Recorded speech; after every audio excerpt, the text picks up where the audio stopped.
ओम प्रपन्न पारिजाताय स्तोत्रवेत्रैकपाणये ज्ञानमुद्राय कृष्णाय गीतामृतदुहे नमः। कल के हमरा भगवद गीतार त्रयोदश अध्याय अत्यंत इम्पोर्टेंट विश्लेषणेर अध्ययन करेছি। তারপরে কি আসছে ওটা একটু ইন্ডিকেটও করেছিলেন। ওটা হচ্ছে বেশি ইম্পর্টেন্ট বলা যায়। ভগবানের কথা জ্ঞানের কথা বলছেন, কিন্তু প্রথম একটা আউটলাইন বলে দিলেন যে আমি তোকে ক্ষেত্র বলছি। ক্ষেত্র শরীর ইন্দ্রিয় মন পার্সোনালিটি বলে যেটাকে বলা যায়, ওটা তো একটা চাষের ফিল্ডের মতন। আর ওটাকে যে জানে, ওর থেকে আলাদা হয়ে ওটাকে যে জানে, একটা অবজেক্টের মতন দেখছে পুরোটাই। শরীর ইন্দ্রিয় মন মনের ভিতরের ভাব সবটাকে একটা অবজেক্টের মতন দেখছে, তাকে বলা হয় ক্ষেত্রকে। এরকম দেখে যদি তুই ক্ষেত্রকে কি ওটা ভাবতে চেষ্টা করবিস, তখন দেখবি যে ক্ষেত্রকে তো একটা ব্রহ্ম ছাড়া ঈশ্বর ছাড়া আর কোনো হয়ই না, সর্বক্ষেত্র। এখন এটা দেখাতে গিয়ে রূপের ভিতরে কি কি আছে ওটা সমস্ত দেখে বললেন এটা সব ক্ষেত। এখন তারপর আমরা এক্সপেক্ট করবো যে একবার ক্ষেত্রকে বলবেন, কিন্তু তা না। আরেকটা কথা এখানে তার ভিতরে ঢুকে পড়ল। ক্ষেত্রের জ্ঞান হলে আমি জ্ঞান বলি, এই জ্ঞান জিনিসটা কি এটা তো বলতে হবে। ব্রহ্ম কোনো অবজেক্ট নেই যাকে আমরা জানবো। ব্রহ্ম হচ্ছে সাবজেক্ট অবজেক্ট দুটোরই রিয়ালিটি, সাবজেক্ট অবজেক্টলেস রিয়ালিটি, নিত্য রিয়ালিটি। অলওয়েজ আমাদের ওটা আছেই। আমাদের মহারাজ বলছেন god is the abiding reality. তখন তাকে দেখতে পাচ্ছি না কেন?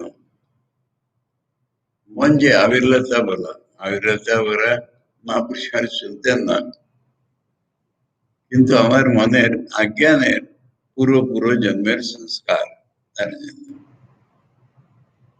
ওটা যদি মনকে শুদ্ধ করা, মানে কি রকম শুদ্ধ করে? শঙ্করাচার্য বলছেন আত্মা সম নির্মল্য আপাদনে না। আত্মা যেরকম নির্মল সেরকম মনকে নির্মল করতে হবে। এবং আত্মার নির্মলতা মানে কোনো দোষের সম্ভাবনা নেই। যেখানে বিষয় বিভাগ নেই, ওখানে কোন দোষের সম্ভাবনা হতে পারে? সব দোষটা তো এতেই উৎপন্ন হচ্ছে, আমি আমার। এখন মন যদি এরকম নির্মল হয়, তার মানে তার স্বভাবটা পুরো পাল্টাতে হবে আমাদের। এবং এই শ্লোক 7 থেকে 11-তে বলছেন কিরকম মন করতে হবে। তার পজিশন আমি কালকে বলছিলাম যে ক্ষেত্র কি এটা জানার এটা ফল। আর ওটা হলে তখন ব্রহ্মস্বরূপকে বোঝা যাবে, জানা যাবে। এটা সেন্ট্রাল পজিশন একটা। আর এটার যদি ফল পুরোপুরি না হয়, তাহলে ওদিকে চেষ্টাও করতে হবে। এখন আমরা কালকে পড়েছিলাম, ওটা একবার পড়ে তারপর বুঝবার চেষ্টা করি। अमानित्वम ऐ अदम्भित्वम अहिंसा क्षान्तिरार्जवम आचार्योपासनम शौचम स्थैर्यम आत्मविनिग्रह इंद्रियार्थेषु वैराग्यम अनहंकार एव च जन्म मृत्यु जरा व्याधि दुख दोषानुदर्शनम असक्तिरनवैश्वंगा पुत्रदार गृहादिषु नित्यं च समचित्तत्वम् इष्टानिष्टोपपत्तिषु मयि चानन्ययोगेन भक्तिर्व्यभिचारिणी विविक्तदेशसेवित्वम् हरतिर्जनसंसदि अध्यात्म ज्ञान नित्यत्वं तत्व ज्ञान अर्थ दर्शनम एतद् ज्ञानमिति प्रोक्तम अज्ञानम यदतो अन्यथा।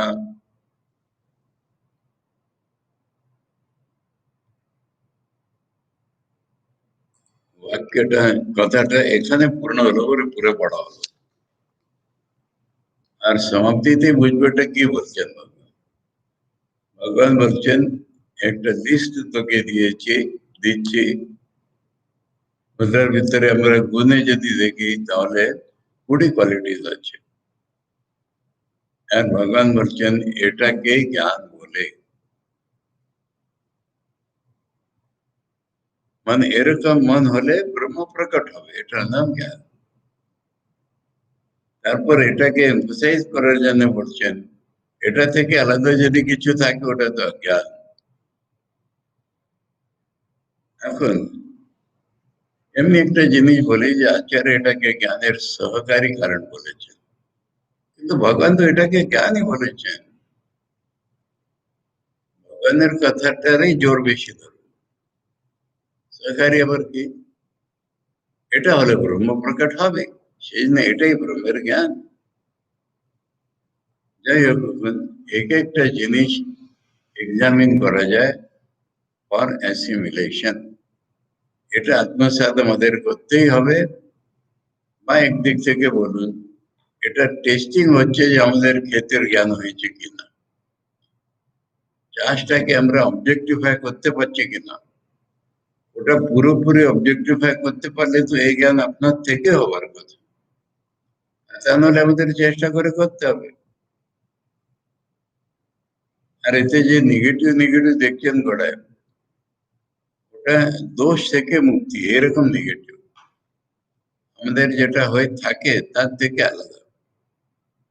তো প্রথম হলো আমানিত্বম, আমার নিজেকে লোকে রেসপেক্ট করো, এটা প্রকট বা সুপ্ত ইচ্ছা প্রত্যেকের মনে থাকে। অনেকে আমি কিছু না, আমি কিছু না, আমার চেয়ার দরকার নেই, আমার এটা দরকার নেই, আমার ওটা দরকার, আমি নিচে বসবো, এটাও একরকম মানে। মানে তোমার নিচে বসতেই যদি রেসপেক্ট মনে হচ্ছে তাহলে ওটা মানিত। তোমার সেলফ রেসপেক্টে তোমার সেলফের কথা উঠছে কেন, এটাই প্রথম কথা। নিজেকে ভাবলে বন্ধন, দুনিয়াকে ভাবলে বন্ধন, একমাত্র ভগবানকেই ভাবতে হবে। আর এটা প্রত্যেকের ভিতরে কম বেশি থাকে, না থাকে ভালো খুব, কিন্তু থাকলে চলবে না। থাকলে ভগবানের কথা নেই, ওটা জ্ঞান। প্রথম খেয়াল দেওয়ার মতন জিনিসটা এই ব্যাপারে বা ক্ষেত্রে জ্ঞানের প্রথম ইফেক্ট হিসাবে যে সেলফের রেসপেক্ট কেন।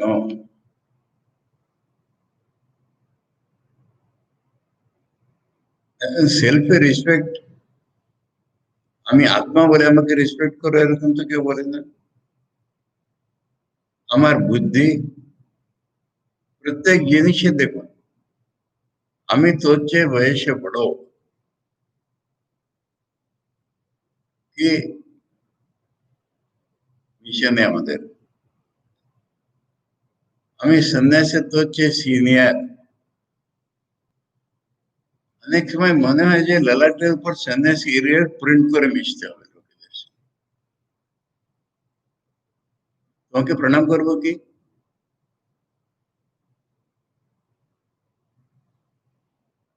Self respect.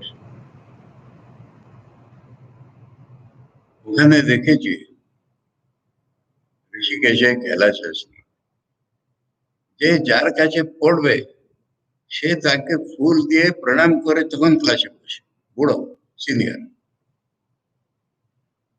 মানে একজন ইয়াং দল ছিল, ওদের ভিতরে একজন গ্রামারের খুব এক্সপার্ট, ও সে বেদান্ত ক্লাসে পড়তে যাবে তখন ওকে প্রণাম করবে। আর বেদান্তের ক্লাস যিনি করছেন ও এর গ্রামার ক্লাসে বসলে ওকে প্রণাম করবে, ফুল দিয়ে নমস্কার করবে। তাহলে সবসময় একটা সিনিয়রিটির ছাপ। তারপরে আমি সন্ন্যাসী, তুমি গ্রহী, আমাকে প্রণাম করো। সবসময় চোখ এরকম ঘুরছে, আমাকে রেসপেক্ট করছে, এটা জ্ঞান। যাই হোক, খুঁজে দেখতে হবে। হাজবেন্ড অ্যান্ড ওয়াইফ, বাপ বেটা। ইংরেজিতে একটা প্রভাব আছে, respect has to be commanded, not demanded. তোমার পার্সোনালিটি নিয়ে লোকে তোমাকে রেসপেক্ট করবে, কিন্তু তুমি এক্সপেক্ট করবে কেন? প্রথম তো এই হচ্ছে, এক্সপেক্ট করা মানে নিজের একটা তুলনাত্মক ভাবে নিজেকে সুপিরিয়র ভাবে। মহাপ্রভু কি বলছেন, চৈতন্য মহাপ্রভু কি বলছেন? তৃণাদপি সুনীচে না, একটা ঘাসের একটা পাতা তার চেয়ে আমি নিচ, তখন ভগবানের ভজন করা যায়। তৃণাদপি সুনীচে না তরোরিব সহিষ্ণুনা তমানিনা মানদেনা কীর্তনিয়া সদা। নিজেকে মান চাচ্ছে না, অপরকে মান দিচ্ছে। ঠাকুর প্রত্যেককে প্রণাম করতেন, আসা মাত্রই ঢুকা মাত্রই ঠাকুর তাকে প্রণাম করতেন, মাথা ঝুঁকাতেন, ব্রহ্মদেবকে গর্বিত।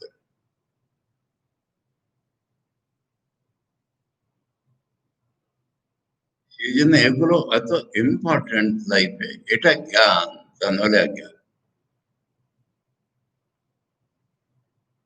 আর এটার ম্যাক্সিমাম তো বাইরের সম্প্রদায়ে দেখেছি।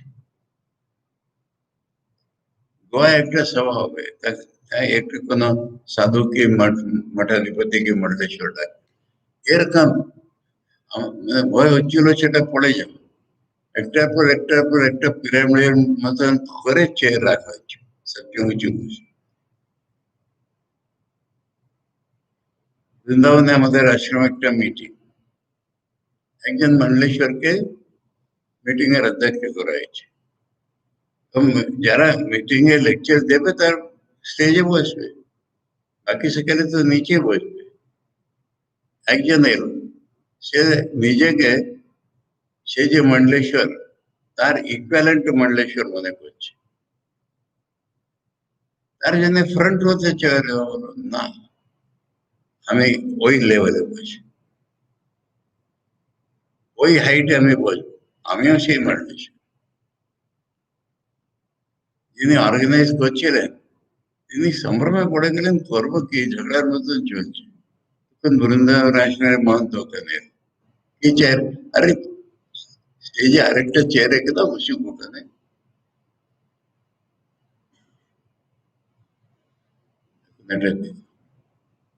প্রত্যেক জায়গায় এটা আত্মার রেসপেক্ট নয়, কিন্তু এটা আমার বয়স, বুদ্ধি, পদ, এটা নিয়ে respect।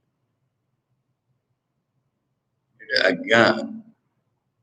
সেই জন্য নেগেটিভ অমানিত্বম, টু কাল্টিভেট দিস হচ্ছে।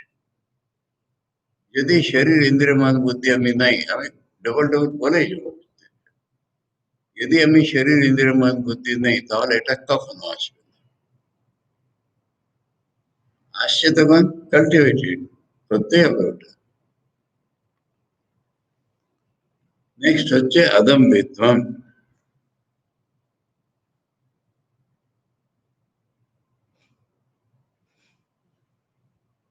এটার সম্বন্ধে একদিন কথা উঠেছিল, বলেছিল শঙ্করাচার্য দম্ভিত্বের ব্যাখ্যা করেছেন ধর্মধ্বজিত্বম,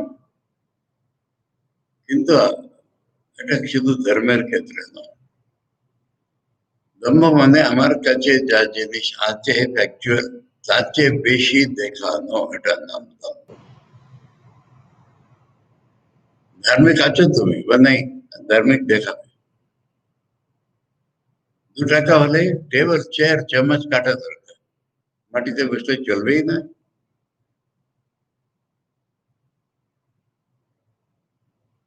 আমি এই কথাও তো বলেছিলাম কোন ক্লাসে ছিল। চণ্ডীগড়ে একজন আমাকে লিফট দিয়েছে, আমি তার গাড়িতে আসছি, মিলিটারি ক্যাপ্টেন। আমাকে বলছে চণ্ডীগড় সম্বন্ধে আপনার ওপিনিয়ন বলুন। আমি বললাম ভালো বলবো আজকে না মন্দ বলবো? আগে মন্দ বলবো। আমি বললাম এখানে অস্টেন্টেশনটা খুব বেশি, এই দম্বের ইংলিশ হচ্ছে অস্টেন্টেশন। তখন ও তার সোজা হিন্দি করে বললো ভক্কা। বলছি আমাদের মিলিটারিতে এটা খুব বেশি ভক্কা। কিন্তু দুদিনেই আমরা শর্ট টাইমে আমরা এটার ভ্যানিটি, এটার মানে এটা যে ভিতরে কিছু নিঃসারতা বুঝতে পারি, কিন্তু আমাদের আছে। আমি বলি যে নম্র লোকেরও দম্ভ আছে, নম্রতা আছে তোমার ভিতরে কি নেই জানি না, বেশি নম্রতা দেখাবে এটা দম্ভ। একজনের কাছে গেছে, ছোট্ট একটা কাজ আরামসে করে দিত, করলো না শেষ পর্যন্ত। আর শেষ পর্যন্ত বলছে আপনার কি সেবা করতে পারি।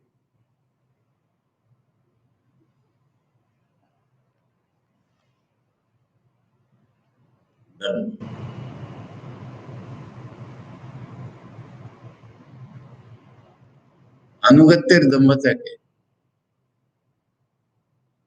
গৃহীরা আসছে সন্ন্যাসীর কাছে, মহারাজ এটা আপনার ছেলে, আপনার মেয়ে।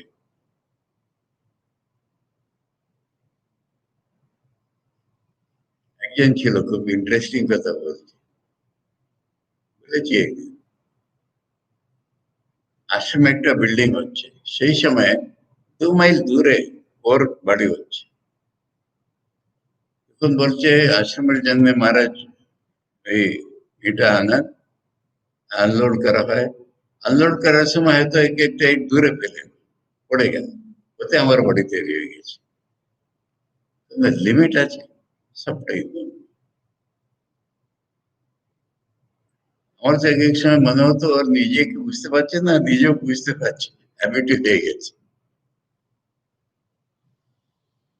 এটাকে ভগবান বলছেন আজ্ঞান, আর এটার উৎপত্তি হয় এখানে। এই শরীর ইন্দ্রিয় মন বুদ্ধি, এটা যদি আমি তাহলে ওটা আসে, এটা যদি আমি নাই তাহলে ওটা আসবে না। থাকলে দূর করো, ওটা জ্ঞান। অহিংসা, দেখুন অহিংসা দু রকম আমাদের দেশে মিসকনসিভ হয়ে আছে। এটা তো কারুকে মেরো না। গীতায় অহিংসা ভগবান মোর দেন ওয়ান্স বলেছেন, আর গীতা অর্জুনকে বলছেন মার, যুদ্ধ কর, উঠে দাঁড়া, শত্রুকে নিরস্ত কর, ওই কর্ণকে মার। তাহলে অহিংসা না মারার ভিতরে তো আসবে। আরেক রকম অহিংসা ওই পিঁপড়েদের চিনি খাওয়ানো, এইসব একরকম।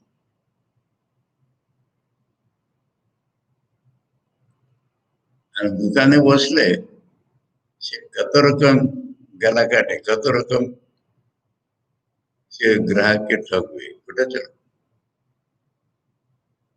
একটা স্বামীজি এটার সম্বন্ধে বিবেকানন্দ স্বামী খুব ইন্টারেস্টিং গল্প বলেছে। সিলোনে সেকেলে বুদ্ধিস্ট, সেকেলে মানে হাফ শ্রীলঙ্কান, আর অহিংসা পরম ধর্ম বুদ্ধিজম, আমাদের বৈষ্ণবদের ওই হাল। এখন বাড়ির দোতলা বাড়ি, টপ ফ্লোরে উনি থাকেন, গ্রাউন্ড ফ্লোরে তার ট্রেজার্স, গার্ডরা আছে। এখন একজন চোর ঢুকেছে, সে চোর চুরি করতে গেছে, গার্ডরা ওকে অ্যারেস্ট করে ধরে ফেলেছে। তারপর নিচে থেকে জিজ্ঞেস করছেন মকান মালিককে যে এই চোরকে ধরেছি কি করবো, পেটাবো? মানে না না, অহিংসা পরম ধর্ম। বলছে পুলিশের হাতে না না, ওরা তো বেশি পেটায়, অহিংসা পরম ধর্ম, তাহলে করবো কি? বলছেন একটা ঘোড়ার ভিতরে ভরে সমুদ্রে ফেলে দাও, হিংসা করো আমাদের। তারপর আর একটা হিংসার দৃশ্য, ভেজিটেরিয়ান খাওয়া। এতে তো আমাদের দেশে এরকম দ্বন্দ্ব হয়ে আছে। প্রথমে একটু হিস্ট্রি দিয়ে দেখা ভালো। ভগবান বুদ্ধের আগে এই জিনিসটার নাম নিশান আমাদের দেশে ছিল, ছিল কোনো কোনোখানে, কিন্তু বৈদিক ধর্মের ভিতরে ছিল। ছিল কোনোখানে কেন বলছে, দক্ষিণ দেশে তামিলনাড়ে শৈব ধর্ম প্রচলিত ছিল, বৈদিক শৈব ধর্ম না। আজকেও যদি নন ভেজ খায়, ভেজিটেরিয়ান খায় যদি কেউ শাকাহারি, ওটাকে বলে ওখানে শৈব। আর উত্তর দেশে বৈষ্ণব ধাবা, ভেজিটেরিয়ান খাওয়া খেতে গেলে নামে এত প্রভাব। কেননা বৈদিক ধর্ম উদ্দেশ্যে যাওয়ার আগে শৈব ধর্ম ছিল, আর ওরা শৈব ধর্মীয় লোকেরা ওই সকালে না শাকাহারি ছিলেন, মাংসাহারি ছিলেন। এখন বৈদিক ধর্ম ওখানে গেছে, আর বেদে তো পশু হিংসা, পশু হিংসা, যজ্ঞ পশু কন্যা, আর যজ্ঞের নামে খাওয়ার ভিতরে হয়েছে, সেই জন্য ওরা নিজের নাম শিব। আরে বৈদিক ব্রাহ্মণেরা তো ব্রাহ্মণেরা, বৈদিক এরা তো সবসময় মাংস খায়। ওরা এগিয়ে যাও, হিস্ট্রিতে পিছিয়ে যাওয়ার বৈদিক কাল যেটাকে আমরা বলি। এরকম বর্ণনা পাওয়া যায়, একজন ঋষি अन्य আশ্রমে ভিজিট করতে গেল, তখন ওই আশ্রমে দুজন ব্রহ্মচারীর ভিতরে কথা। একজন ব্রহ্মচারী বলছে, আজকে আমাদের সবচেয়ে টেন্ডারেস্ট কাক যেটা, গায়ের বাছুর, সেটা গেল, গেস্ট এসেছেন কিনা।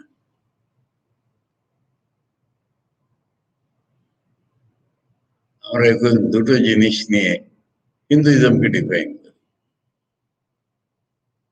একটা ভেজিটেরিয়ানিজম, একটা বিফ মুখে বলতেও নেই।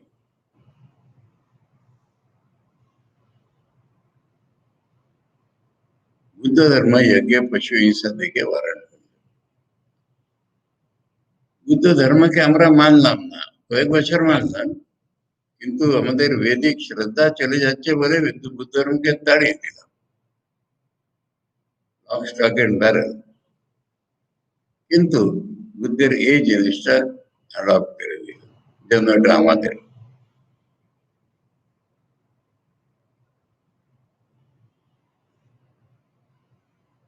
এখন এই বিষয়,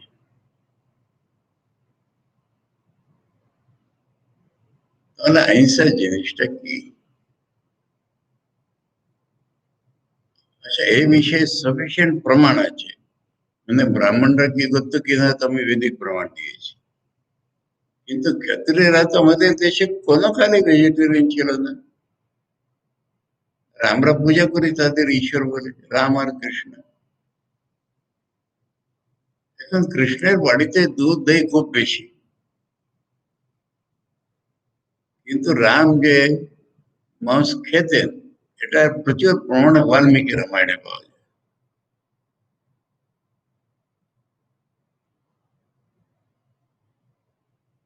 একদিন প্রথমে জঙ্গলে ঢুকেছে, তখন রাম আর লক্ষণ চারটে জাতির হিরণ মেরেছে, আর পুড়েছে আর খেয়েছে। তারপর একদিন রাম সীতাকে বলছেন, দেখো লক্ষণ একটা হরিণকে মেরে আস্ত হরিণকে ভেজেছে আগুনের উপর, দেখো তো কত সুস্বাদু হয়েছে, খেয়ে দেখো। কোথায় যাবে?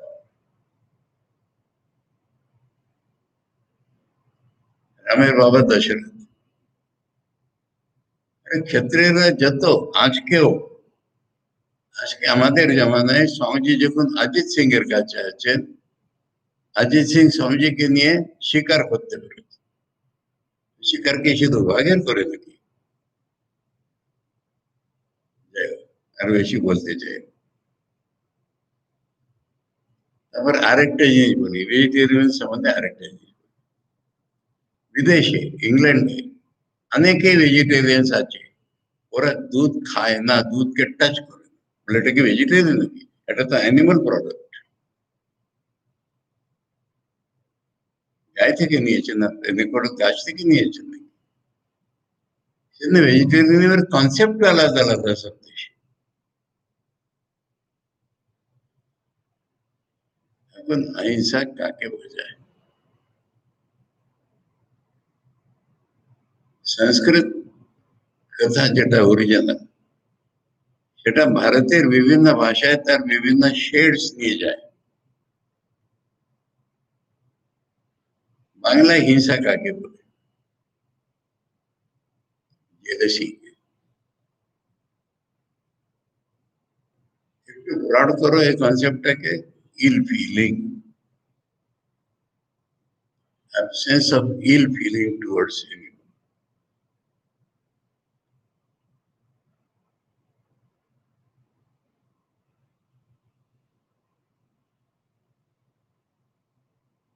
Ill feeling क्या?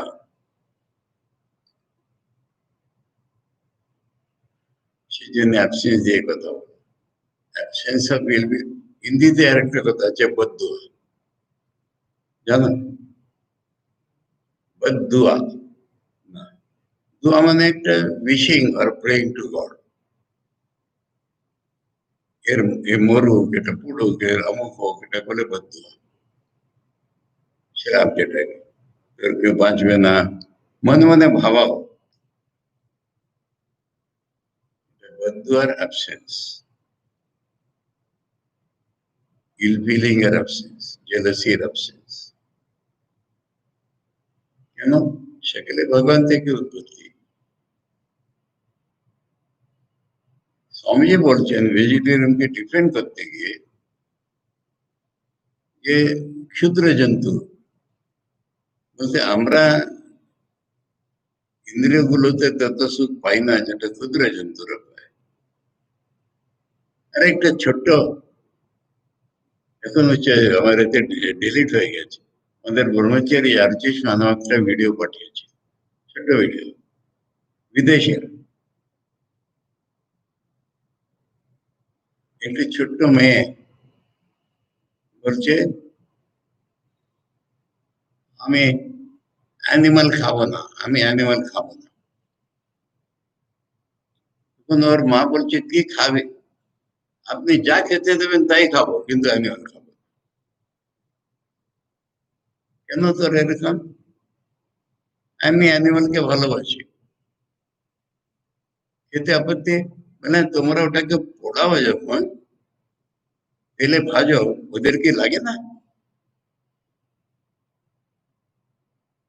তখন মা বলছে আচ্ছা ফিশ চলবে? তখন সে হয়তো আগে দেখিনি, খাইনি, বলছে আচ্ছা ওটা কি অ্যানিমাল? মা বলছে অ্যানিমালের তেল পড়লে তাহলে খাবো না। এত চমৎকার দেখাচ্ছিল। মা বারবার জিজ্ঞেস করছিলেন তাহলে কি খাবি? যা তুমি দাও তাই খাবো, কিন্তু অ্যানিমাল খাবো না। ইনস্টিংক্ট একটা। যাই হোক, এখন খাওয়া না খাওয়া কোশ্চেন হচ্ছে না। বদুয়ার অভাব, হিংসার অভাব, বাংলা যেটাকে হিংসা বলে, ইল ফিলিং এর অভাব, এটা হচ্ছে অহিংসা, এটা জ্ঞান।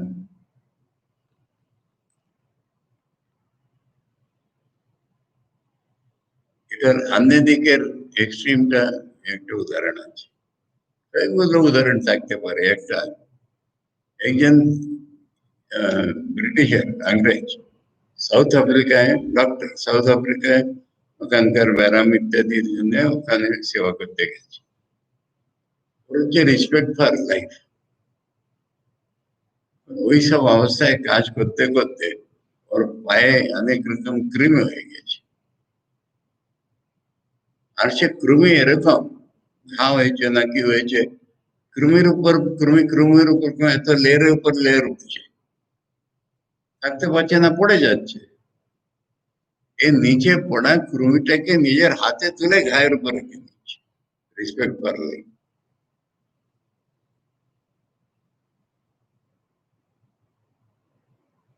যাই হোক, আহিংসা স্পিরিটটা বুঝতে হবে।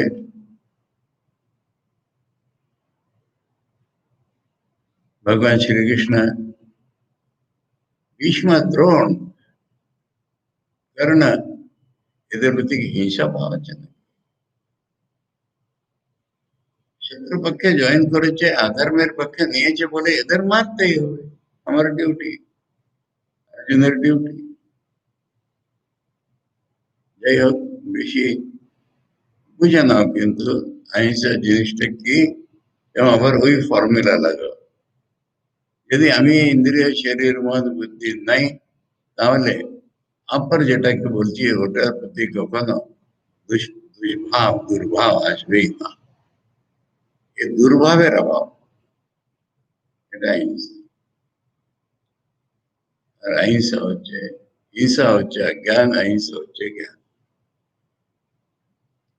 আমাদের ওখানে তো উদাহরণ প্রসিদ্ধ আছে বলরাম বাবু, বিষ্ণু কিনা অহিংসা পরম ধর্ম। এখন জীবনে একটা রিলেটিভ ভ্যালু আছে, ধ্যান করে ভগবানকে পাবে না এইসব পিঁপড়েদের চিনি খাওয়া। জানে আপনারা বলরামের কথা। তারপরে শান্তি, শান্তি এটা একটা ডিভাইন কোয়ালিটি। হ্যাঁ, এটা শান্তি শুধু নয়, শান্তি, শান্তি বলতে ক্ষমার ভাব। আর ক্ষমার ভাব তো আমি 2-4 বার এক্সপ্লেন করে দিয়েছি। দুনিয়াতে যা কিছু ঘটছে মানুষের অজ্ঞানের জন্য ঘটছে। জ্বলন্ত উদাহরণ তো দুটো দিয়েছি, আমি বারবার ওইটাই মনে পড়ে। ওই মহাপুর যে যাচ্ছেন তার উপর থুতু পড়ে গেছে সমস্ত, সে ছেলেটি বলছে ক্ষমা কর, বলছে তোর দোষ কি রে, তুই তো জানতিস না আমি এখান থেকে যাচ্ছি। আবার এখানে আমি তার প্রবলতাই এক শান্তির অভাব, আমাকে এরকম করেছে।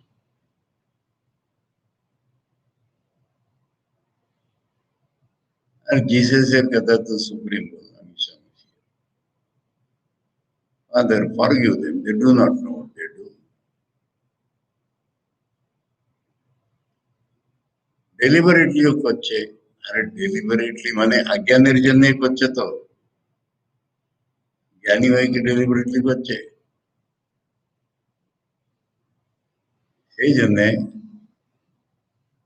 শরীর ইন্দ্রিয় মন বুদ্ধি, আমি থাকলে এ ভাব আসছে, আমি না থাকলে ক্ষমার ভাবই আসবে, ক্ষমার ভাব না থাকলে অজ্ঞান, ক্ষমার ভাব থাকলে জ্ঞান, ভগবানের প্রকট হওয়ার রাস্তা। আর এটা ভেবে দেখতে হবে,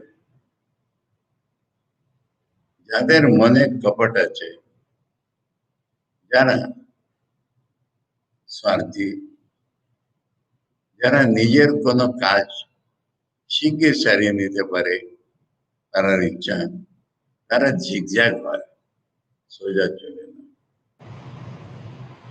আর্যম মানে মনের সরলতা। এখন সরলতা আর মূর্খতা অনেক সময় একরকম দেখায়, ওটাও বুঝতে হবে। ইগনোরেন্স আর ইনোসেন্স, বাচ্চা যে বড় ইনোসেন্ট, আরে সংস্কারটা যাবো তখন দেখবে কি করছে। ইংরেজিতে দুটো কথা আছে, আমি ইগনোরেন্স ইনোসেন্স বললাম। সিম্পল আর সিম্পলটন। সিম্পল মানে সরল, সিম্পলটন মানে মূর্খ।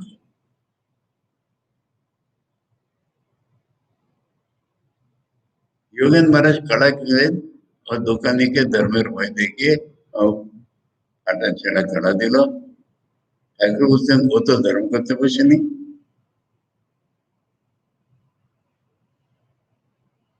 মনের সরলতা এখন মনের সরলতা দেখায় কিছু কিছু মানে মনের সরলতা হলে কি কোশ্চেন জিজ্ঞেস করবে না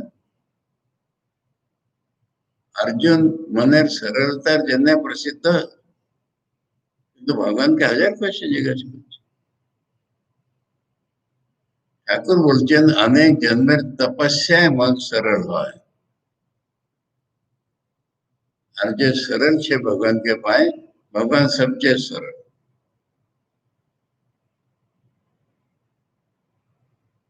অনেক জিনিস এরকম আছে সেটা বুঝতে মুশকিল হলে তার অপোজিটটা বুঝলে ওটা বুঝে বক্রতা আমরা কেন অবলম্বন করি ওটা দেখলে বুঝতে পারি কোনো কাজ শিগগির হয়ে যাবে যাই হোক এটা মনের একটা मस्त बड़ नेसेसरी स्वभाव मन যত ডিফিকাল্টিজ হোক না কেন আমি সরল পথেই চাই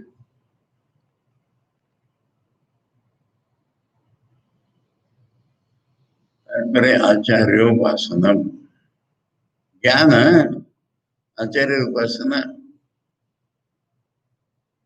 शतशतर उपनिषद तो बड़ो कथा बोली दी लास्ट यस्य देवे पराभक्ति यथा देवे तथा गुरु तस्यैते कथिता अर्थ प्रकाशन्ते महात्मा यार भगवान प्रति परम भक्ति और से रकम गुरु प्रति तार भीतर ज्ञान फलित हवे अनुभव हवे সেজন্য আচার্য উপাসনা যার কাছ থেকে জ্ঞান আমার ভিতরে আসছে উপাসনার ভিতরে কাছে যাওয়া সেবা করা সবটাই আসছে ওর কথা শোনা ওটা উপাসনা আচার্যের কাছে যার কাছ থেকে জ্ঞান আমার ভিতরে আসছে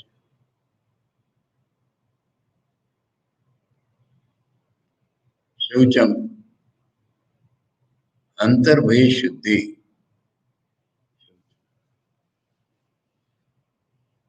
स्थैर्यम जीवन एक स्टेडीनेस स्थैर्य माने स्थिरता नहीं है स्थैर्य माने चलते तो अभी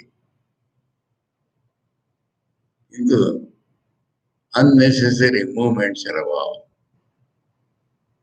लेकिन हाथ नाचे पाय नाचे घाट नाचे किधर गया सोचा चलो सब जिनिस একটা স্টেডিনেস এটা তমগুণ নাই রজগুণ নাই डायनामिक लोक কিন্তু শরীরের সন্তুলন আছে মনের সন্তুলন আছে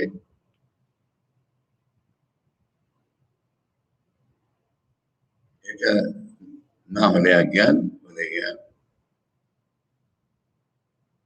এই মনের কোয়ালিটিস গুলো না এলে ব্রহ্ম প্রকট হবে কি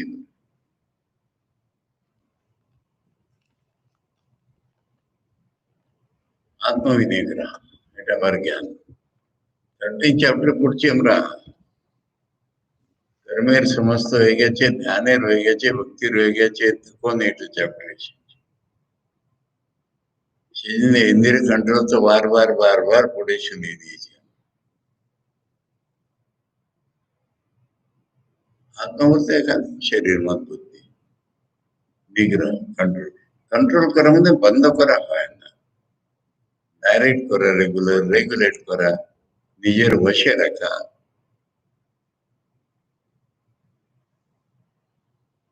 এটার অভাব অজ্ঞান এটা থাকলে জ্ঞান তারপরে ইন্দ্রিয়ার্থেষু বৈরাগ্য इंद्रिय होले विषय प्रति आकर्षण हवे स्वाभाविक এটা কিন্তু स्वाभाविक अज्ञान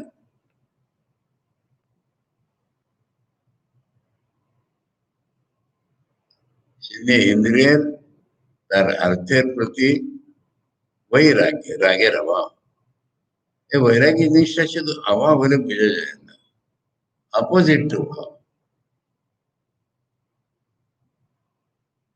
ঠাকুরের জীবনে এটা চূড়ান্ত সব দেখতে পাওয়া যায়।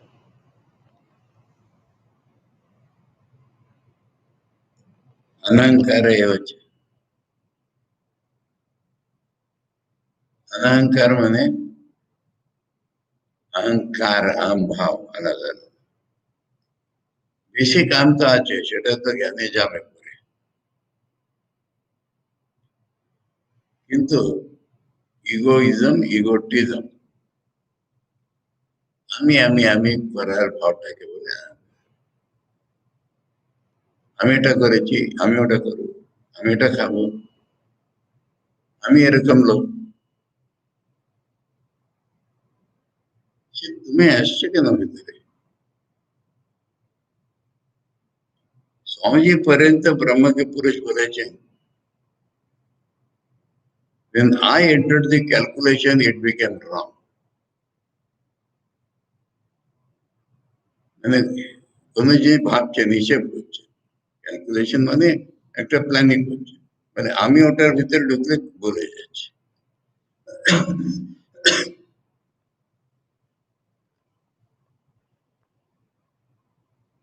আমি নেই, এটা সব ইন্ট্রোস্পেক্ট করা, নিজে নিজে বুঝে নেয়।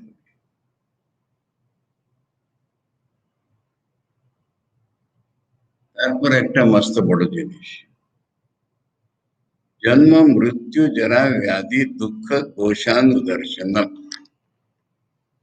এটা গুণ একটাই, দুই ভাবে ওটার ব্যাখ্যা করা হয়। জন্ম মৃত্যু জরা ব্যাধি দুঃখ দোষ, জন্ম মৃত্যু জরা ব্যাধি দুঃখ এইটি দোষ। আর জন্ম মৃত্যু জরা ব্যাধি দুঃখ দোষ, এরকম দুটো মিলি। অনুদর্শনম, প্রেজেন্ট লাইফে দেখা, to be aware in the present life, জন্ম মৃত্যুর অনর্থ চলছে, যারা আসছে, এখন যারা এসে তখন ভাবলে কিছুই হবে না, আগে থেকেই দেখতে হবে। ব্যাধি, ব্যারাম আছে, কত রকম দুঃখ আছে, এই জীবনটা আমি চাই না। এইটা আমাদের, আমার জীবনের দোষ। Best of the life in the world, এটার ভিতরে এইসব দোষ।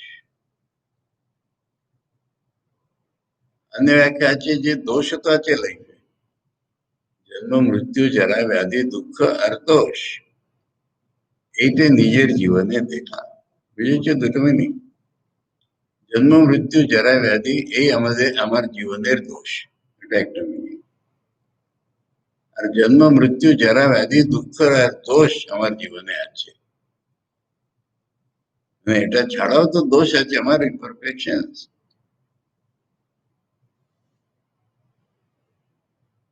এখন দুজন মহাপুরুষের কথা আছে, স্বামীজির, সারদান স্বামীজিরও। লোক বলছে যে এরকম দেখলে তো পেসিমিজম আসবে,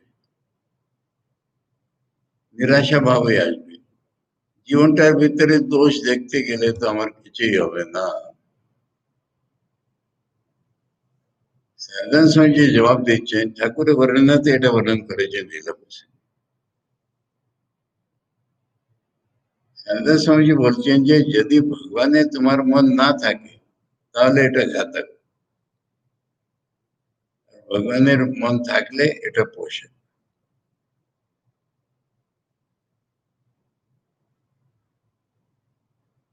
পিছনে ফিরে চেও না, এটা মিনিং। একটা হিস্ট্রিতে, মারাঠি হিস্ট্রিতে একটা উদাহরণ আছে। ওই শিবাজি একটা কিল্লা, মুঘলদের একটা কিল্লা দেখছে, তার মা বলছেন এই কিল্লাটা আমাদের হলে ভালো হবে, তো রাজধানী এটার উপর করা উচিত। ওটা রাজধানীর ছিল না। একটা কিলা সামনে দেখছি ওনার পাশে এনডিএচএফ, এখন ডিফেন্স একাডেমি। তখন ভাবছেন যে তার একজন লেফটেন্যান্ট তানাজি, তাকে এই কাজ করবে। তানাজির বাড়িতে তানাজির ছেলের বিয়ে হবে বলে তানাজি শিবাজিকে ইনভাইট করতে এসেছে। শিবাজি বলছে, আরে আমি তো তোমাকে অন্য কাজ দিতে যাচ্ছি না, দিন না, ছেলের বিয়ে হবে যখন। শিবাজি বলছে এই কিলাটা ঠিক আছে। ওরা ওই একটা জন্তু থাকে আমাদের ইঁদুরের মতন নেই, কিন্তু মানে একটা পাহাড়ে গিয়ে যদি বসে তাহলে কেউ তাকে টানতে পারবে না, এরকম। তার লেজে কি পায়ে, লেজ নেই, পায়ে দড়ি বেঁধে দিত। আর দড়ি বেঁধে ও পাহাড়ের উপর উঠবে, কোথায় বসবে, তখন দড়ির সায়ে উপরে যেতে, সারপ্রাইজ অ্যাটাক দিতে রাত্রিরে। এরকম অনেকগুলি বাধা হলো। এদের সিলেক্ট সেনাটা উপরে গেল, রাত্রিরে সাডেন অ্যাটাক করলো। ওরা তখন জেগে উঠলো, ওরা লড়ছে একেবারে। এখন 2-4 মিনিট মানে ভিক্টরিটা ইজ ইন সাইট। এই সময় শত্রুপক্ষের একটা গুলি তানাজিকে লাগলো, তানাজি পড়ে গেল। দু রকম রিয়াকশন হলো।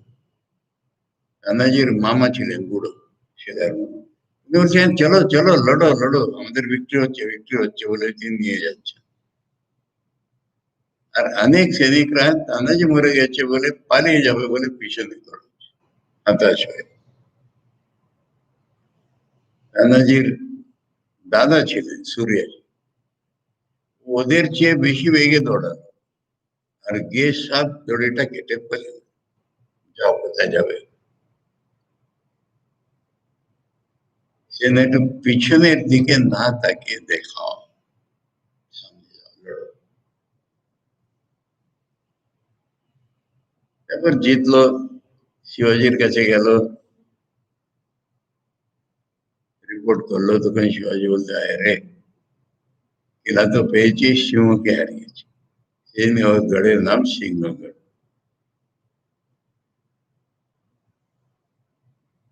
এরকম একটা কথা, সুরাজের কথা পিছনে যেতে দেব না।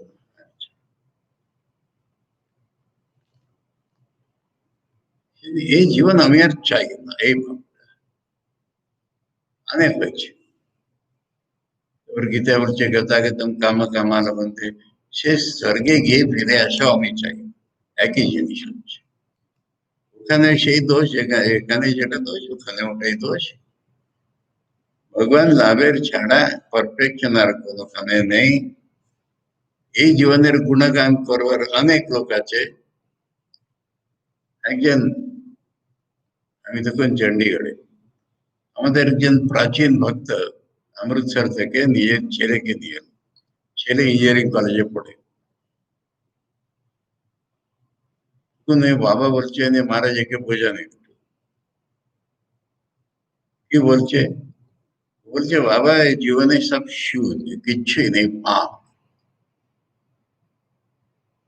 তখন উনি বোঝাচ্ছে আরে জীবনে কত ভালো জিনিস আছে। তখন সে বলছে বাবা আপনি ভালো, মানে গুডনেস এর একটা ইনজেকশন ঢুকিয়ে বলেন ওই জিনিসটা ভালো আছে, জিনিসটা ভিতরে দেখো ভালো নেই। ভালো নেই মানে কোনো সারেই নেই, শূন্য। তো বাবা আমাকে বলছেন ওকে বোঝান। আমি বললাম বাবা আপনি বুঝুন ওর কথা, ওকে তো ঠিক বিশ্লেষণ করেছে, একটা গুডনেস এর ইনজেকশন দিয়ে আমরা খুব ভালো।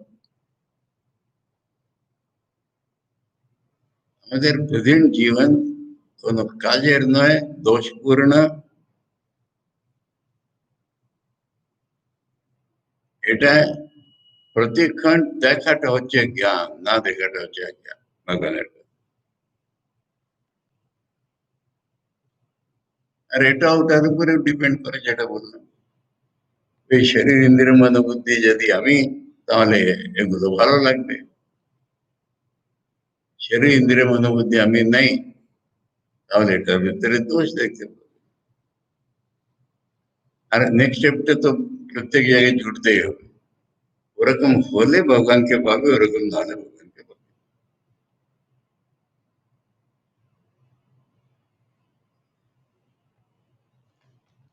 কত হলো?